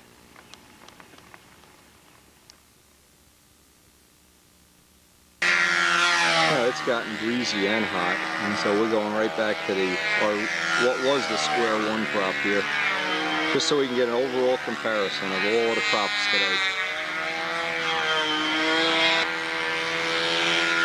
Anybody might not remember, Marty was the 1983 Rookie of the Year. He's judged between then and now, probably judged 100, 150 contests. Even in the years he was out of flying, always made a nice contribution. Judged, ran Edison, helped Bill Lindemann. Really glad to see him back. And it looks like he's flying pretty well too, but I'm sure he's been out practicing without telling us.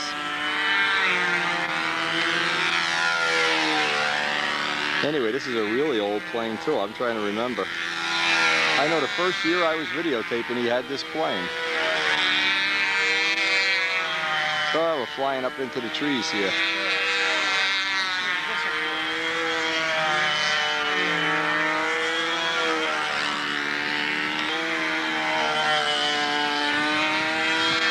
Oh, the wind is really getting bad now. Much of a warning. I mean, Jeff Stifel had his gallbladder out very unannounced. Stuff just happens. Okay, Joe's done a little work. He's got it shimmed. We'll be looking to see what kind of result he gets with this.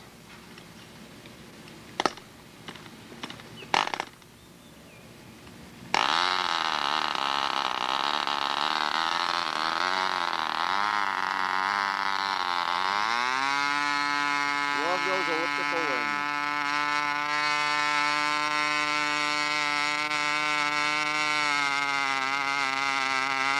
But down on the other circle, you'll see they're preparing for an endurance event. They have some kind of event where we're not involved in it, of course, but not unless we have a really lean run. And for planning for some kind of an endurance event, they got 4 or 5 people here with their endurance ships. All right. Now, part of getting this package to work, remember, it's over 90 degrees today, I'm sure. I'm roasting out here. Part of getting these packages to work is you really can't get the props that were working in the cool weather. In fact, both of the 4 blades needed to be repitched if we're going to use them in this temperature. This one even looks like it could use a little more pitch. And again, the air has gotten unstable again. One of the things Joe is working on is a tank shim, so I'm trying to listen to see if it's kind of symmetrical. But we'll check if it's symmetrical on the 8. A lot of people like to time the inverted laps and the upright laps. I like to do it with the 8, the horizontal 8, and see if I have the same beep and bop on both sides of the maneuver.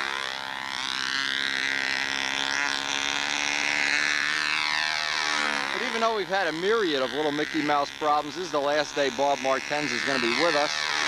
He's going back to Utah. And we really have had a really good time with him. Uh-oh, Free Flight City. Yeah, that wind is getting shifty now.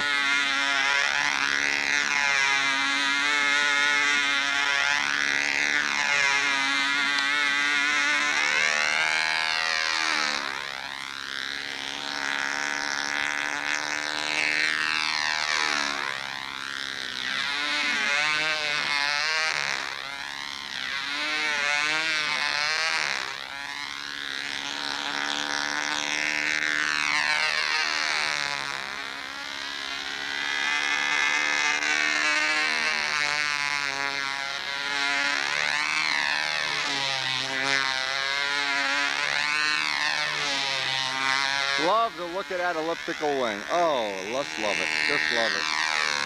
Bob Palmer, you're okay. I don't care what Adamusto says about you.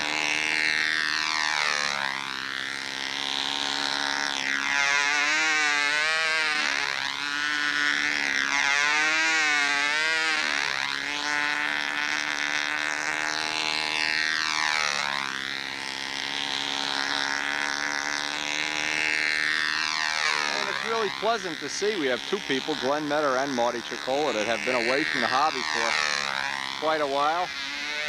Look forward to seeing them at the field, having some interactions with them, sharing some pizza.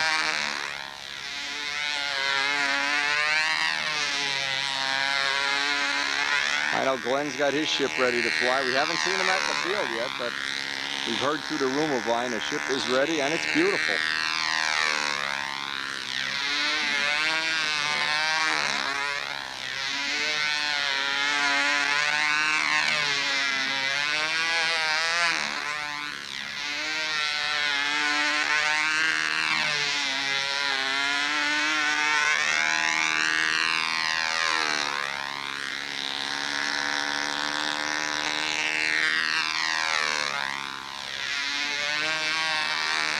Now with those exhaust holes opened up, you get a much more violent brake on the run, and that's one of the things we're trying to look at here. The two-cycle power.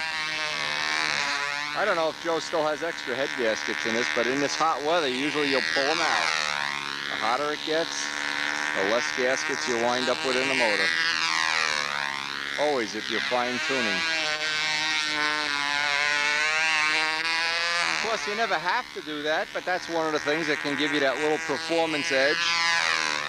When other people are really fishing for more power, you can just reach in and take out a head gasket. It is hot, though. I hate to say it. I am really getting hot. I usually figure I'm one of the last mules to complain about the heat, but I'm hot today.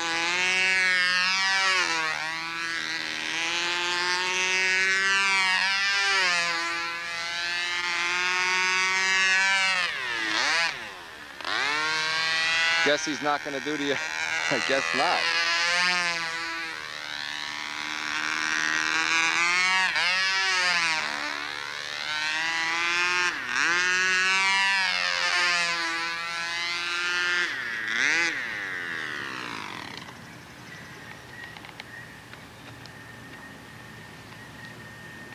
Nice looking plane. By the way, I've flown this plane many times. It flies really well.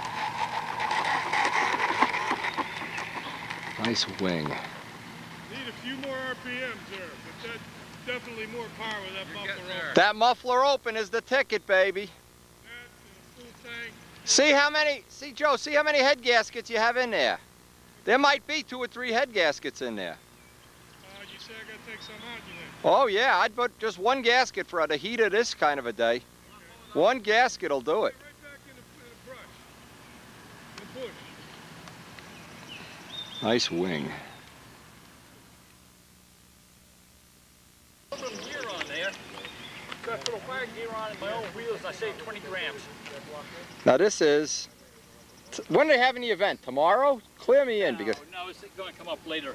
Okay, this is an endurance event. You're allowed to use a 4-ounce tank.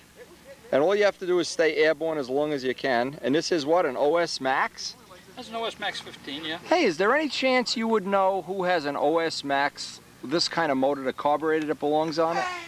One of my friends has a, he needs the carburetor for an old OS Max. I don't know that I pulled one off of this or not, but if I do, you can have any RC carburetor on Yeah, oh, I'll pay you for it. Look at that Venturi. Look at the Venturi on this. Now look.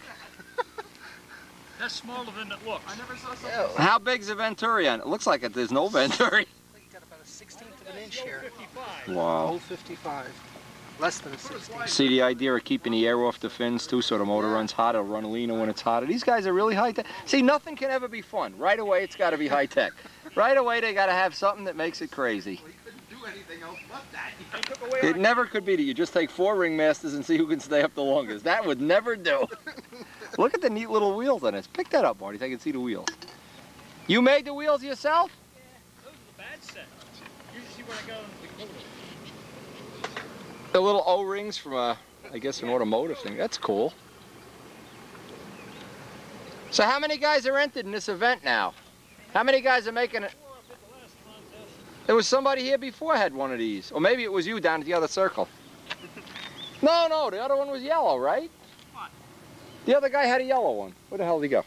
The guy had a twin boom, looked like a P38 with An ignition engine. Oh. You can use ignition? It doesn't matter? Doesn't matter. Just, you've got to use glow fuel. Let me use my diesels. What's the composition of glow fuel that gives you the best duration? Straight methanol? Well, 80-20. We're using 20 oil? FAI. Yeah. Yeah, nitro is less economical, so we just use the most economical fuel going. We will play with gasoline later. Matter of fact, that isn't particularly good. Gasoline will make the engine run nice and long. If you want to cheat, I'll tell you how to cheat. Go down to the airport and buy aviation gas. It doesn't have that additive that makes it smell like gas. Put 10% in the fuel and the thing will run, like a 60, will run an extra 2 minutes if you do that. We used to do that for Casal's plane, because he used to have those big tanks that were like a shoebox and he could never get them to run. They'd always run out of fuel. He's always buying aviation gas. And it doesn't have that smell. Like if you put car gas in it, you'll know it right away. Yeah, but you can smell nitrobenzene too. That's a great mileage ingredient. Yes, just she's out last time it was raining. Well, I hope you get the world's record here. We want to be hanging around with some mucky mucks here, you know, some big. Damerel's getting his Air Force out here. He's got his Profile Oriental. A booster. Try to get his stuff. Some magazines. A nice frame thing for their contest. I love these things. I gotta find a spot in the shop here to put these. They are great. Rory, you're okay. I'm telling you something. And some nice pictures. Hey, look at a Mustang here. Banjock, eat your heart out. A wonderful Christmas present. Hey, this is great.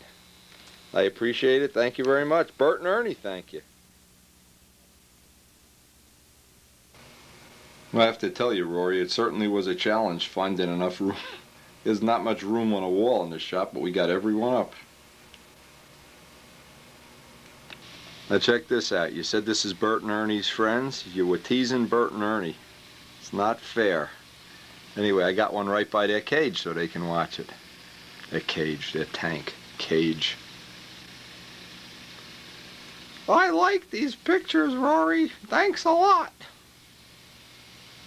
I thought you were sending us fish, Rory. Big fish. Big Ryonkins. It's always a challenge in this shop to find room for anything. These are great. Hey, these are really nostalgic. And this is what you need in this shop, is to be inspired every morning.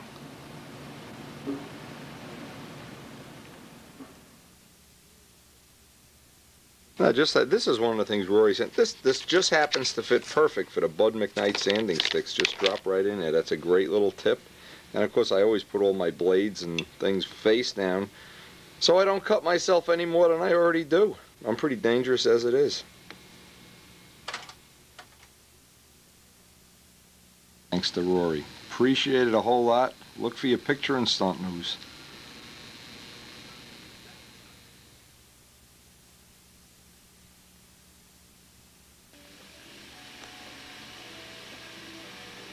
Now, there's a little bit of time I got left here before Kenny gets here.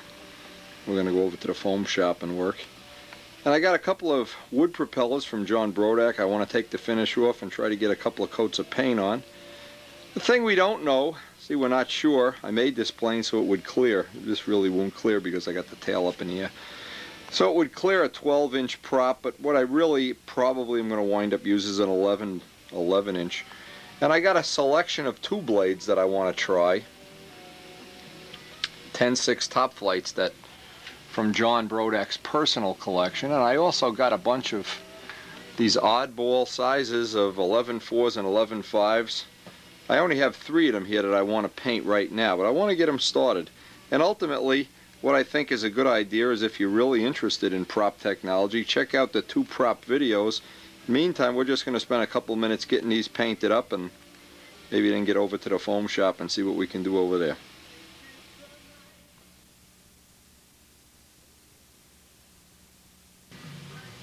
Now, these are the only ones I have in stock here, and I have a bunch of these. These, I think, are going to work real well, especially in hot summer air. If you look down them, you'll notice they have quite a bit of pitch. Because of the elliptical tips, they'll probably have a relatively low engine load. 11.3 I suspect will be more like a tune pipe prop, although I don't know what the real pitch is here. From looking at this, I'm guessing this looks like a lot more than 3.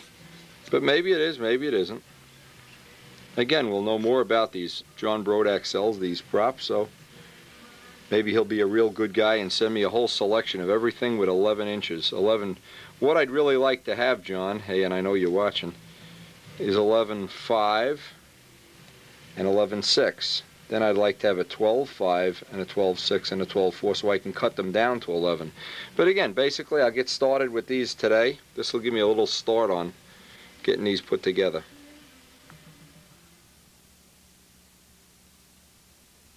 And no matter what wood props you're working with, a couple of tips.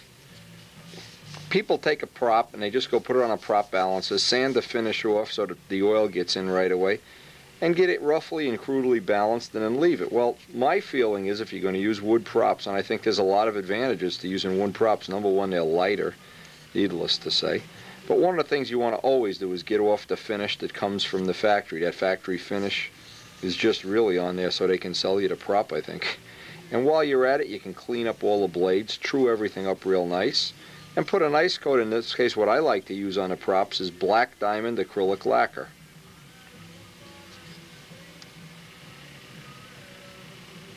This is the material I always like to paint props with. Put a little bit of Flexol, a little bit of fisheye in here, and about 60% 3608 thinner.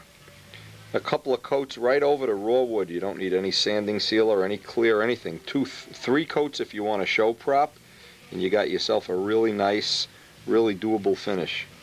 One can will paint 1,000 props too. By the way, this is acrylic lacquer, so if you don't add the Flexol, for sure it'll crack. Now just looking at these 2 props, it looks like I try to sight. What I do is I sight down here to get a flat the back. Let's do one at a time. Sight down here to get a flat surface so both parts disappear at the same time. And walk your eye up. You can see this one really is, they really are low on pitch. But again, we don't know for sure. You can also go by the thickness of the hub. You can see the 4 is just a little bit thicker than the 3. Also another thing, take the price tags off. It's not even funny. I've seen people flying with the price tags on. And the price tag then flies off and the prop's out of balance. Anyway, what I eventually want to have is one zinger. I'm guessing we're going to wind up with 11.5s. 11.5s or 11.6s. 4s are really underpitched. 6s are probably a little bit overpitched, but basically you always want to start with a selection. And if you start with, now this prop here just looks like it has some really funky wood grain in it, but you can start with a nice selection in any brand, a 3, a 4, a 5, and a 6. That'll get you really in a ballpark, and we're looking to just try this for a first flight. And I don't have an 11. I would like to have the 11.5s and 6s though. Ultimately what I'd like to do is get some of the 3-blade, those Zingali 3 blades. What the object is to check as many as you possibly can, as many as time permits. And the idea is that I can do a lot of this testing. I can pass it on to John Brodak, and when somebody comes up with a problem, or they need this or they need that, or some suggestions, we can even put them right in the kit. What prop would be a good one to start with? Now you have a couple of choices. One is you can get some paper towels, some acetone, lacquer thinner. Dope retarder works well. And just wipe off the finish, or you can make up a little turkey pan, pour the acetone in, let them soak 5 minutes. Now some of the finishes come right off, some don't. This looks like we're lucky, one of the ones that doesn't come right off. But these are old top flight props. We've got a price on here, 45 cents. What does that tell you? I have a gut feeling we're going to wind up with a little bit bigger than a 10-inch prop, but again, when you're doing prop testing, you got to be willing to pay the price and just do a lot of it, and you'll eventually, even if you do it randomly, you'll figure out. Now, a lot of times after you soften up the finish with some acetone, let it dry a little bit, it just powders right off, in which case that's what seems to be happening here. These guys, the acetone wasn't so good about taking it off, so I'm just going to sand it off. Some of the finishes like the rev ups right off. It depends, I guess, what kind of varnish they use. This is old too, these props are really old. But I want to start with the wood part of the prop. I want to start by balancing the wood part of the prop.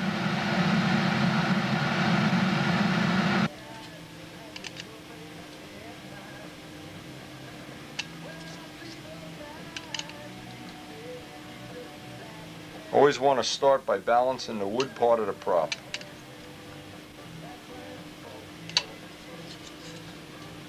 Also, at this point in time, I want to take and just dress off all the edges so I don't have a razor sharp edge where the paint will just start peeling from.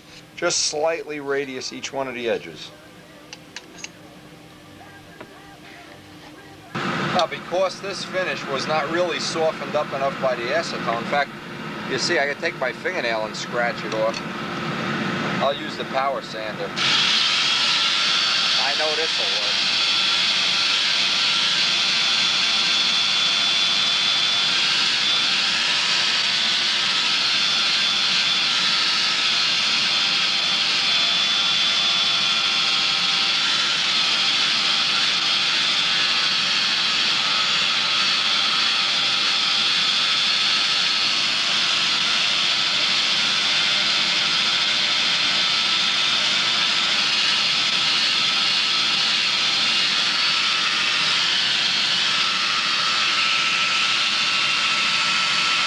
Thought of something, when you come to think of it, that's what these sanders are made for, is to sand varnish. So it is working decently though. Certainly worth a try. I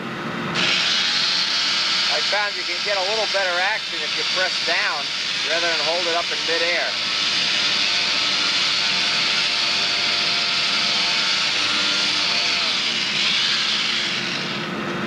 That really takes it right off.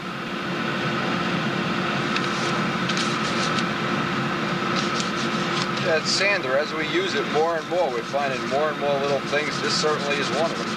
I want to finish this off with some 320 and then get these all balanced and maybe even get the paint on here before it's time to go.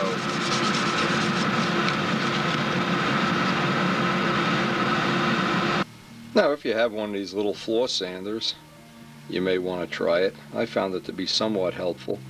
But it's really, really, it's under 20 degrees out there. It's too cold to paint today, so I'm just going to wait here until Kenny comes over. This is definitely the coldest day of the year out there.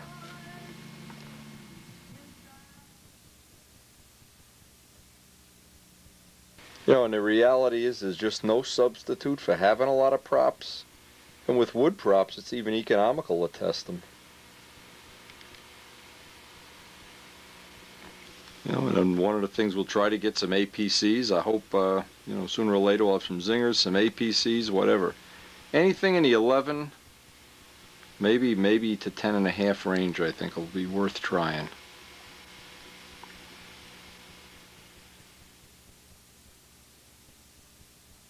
Oh, another thing, if anybody out there has some 12-inch 3-blade carbons and they've nicked the tip up to the point where they're about maybe 10.25 or so, I'd be interested in trying them also. I'd definitely be interested in trying some 3-blades, but this for sure is going to be too big. I know there's no point even trying that, but I just want to have a prop on there when we go to the Stone Forum.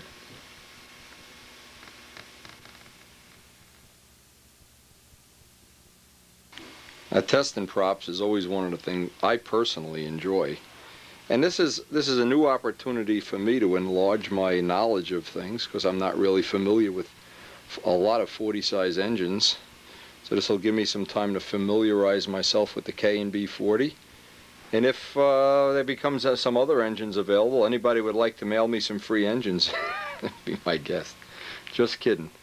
Anyway, this is always an adventure. It's always something that's time-consuming, but the bottom line is when you're all done with it and you're finished, you know something that in the beginning you didn't know. And if your heart is in the right place, you'll probably pass it right on so that everybody can enjoy this stuff. You know, and in particular, one of the things I really do enjoy experimenting with, as well as motors, is props. Props is just like a black science, and you try and try and try, and all of a sudden you find something out you didn't know before, and makes it all worthwhile, makes it all very rewarding, in fact. Yeah, it's always fun when you think you're going to learn something and it doesn't cost you a lot of money, but you can do a little experiment on your own, a little test on your own. Then you really do know. Then you're not taking somebody's word for it, or something you saw in a magazine or watched on a video or something. You really know for your own personal knowledge. It's always very rewarding to me to really know, not to have to take somebody's word for it. I always like to do this at the end of a day too, is kind of get down and dirty and look at the profile view and dream of those warm summer days to come. Down in Middlesex with all the guys, Circle Burner Field, Muncie, hey, Hampton Beach, Scott's House. I hope we're looking at the best year of all time. And thanks to video, you'll be there even if you miss the contest.